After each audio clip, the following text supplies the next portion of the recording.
कहते हैं जब देव अपनी महिमा दिखाना चाहे तो स्वयं समय भी ठहर जाता है। और यह कथा है 33 गोंडी देवों की, शिव शांबू देव की और पांडी पारी कुपार लिंगू की। एक दिन 33 गोंडी देव, शिव शांबू देव, छवाल और थुरीडाल सभी को खाने का निमंत्रण दिया गया। सब अपने आसनों पर विराजमान हुए। देवमंडल की दिव्य सभा सज उठी। परंतु शिव शांबू देव के मन में एक सांका जागा। क्या सभी देवों का मान सच्चा है? यह जानने के लिए उन्होंने अपने पैर से लगी मिट्टी को निकालकर एक छोटी सी गिलहरी बनाई और 33 देवों के सामने छोड़ दी। गिलहरी उछलकर भागी और सभी देव उसके पीछे दौड़ पड़े। दौड़ते दौड़ते वे एक फैड पार कर गए और अचानक एक गहरे सुरंग में गिरते चले गए। शिव शांबू देव मुस्कुराए और उस सुरंग के ऊपर 7 फुट का भारी पातार रख दिया। 33 देव उसी अंधेरी सुरंग में फंस गए और ऊपर छा गई रहस्यमयी शांति। इधर बादलों के पास जंगलों की ऊंचाई में खड़ा एक मोहा का पेड़, उसके नीचे बैठे थे पांडी पारी कुपार लिंगू। वे 33 खोया देवों के बारे में चिंतन करते ही उनके मन में एक डर सा एहसास उठा। कुछ अनहोनी हुई है। वे तुरंत निकल पड़े, शिव शांबू के पास पहुंचे और पूछा, शिव शांबू, क्या आपने 33 कोया देवों को कहीं देखा? शिव बोले, ना ही लिंगू, हमने तो नहीं देखा।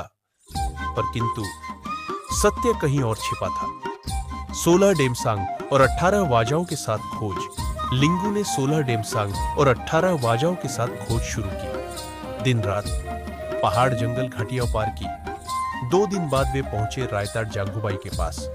एक पेड़ के नीचे वे वीणा बजाते बजाते चारों ओर तलाश कर रहे थे। रायताड़ जांगूबाई का आगमन।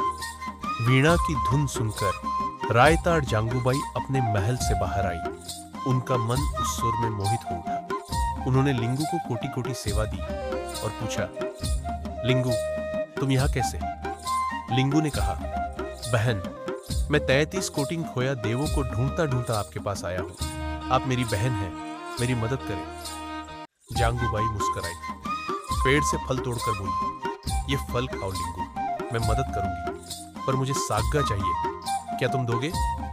लिंगू ने दोनों हाथ जोड़कर कहा, बहन, मैं आपको साग्गा अवश्य दूंगा, ये मेरा वचन है। जांगूबाई बोली, यह काम जरूर शिव शांबू का ही होगा। इस मार्ग से जाओ, सत्य वही मिलेगा। लिंगू उसी मार्ग से आगे बढ़े। डेमसांग और 18 वाजाओं की गूंज जंगल में फैल रही थी। अचानक लिंगू को एक दिव्य आभास हुआ। वे उस स्थान पर पहुंचे जहां एक विशाल पातार रखा था। लिंगू ने पातार को आट कर देखा। नीचे एक बड़ा सा गधा सुरंग था और उसके भीतर कैद थे 33 कोटिंग खोया देव। लिंगू ने पातार हटाया और एक एक कर सभी देवों को बाहर निकाला। देवों का तेज फिर से धरती पर फैल गया और जंगलों में एक नई चमक लौट आई।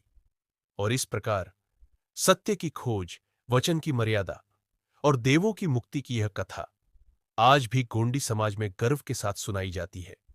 यह याद दिलाती है धर्म। Welcome to tribal Gondi history. आप सभी को जय सेवा, सेवा जौहर। ऐसे ही गोंडी हिस्ट्री जानने के लिए इस चैनल को सब्सक्राइब और लाइक शेयर करें। जय सेवा, सेवा जौहर।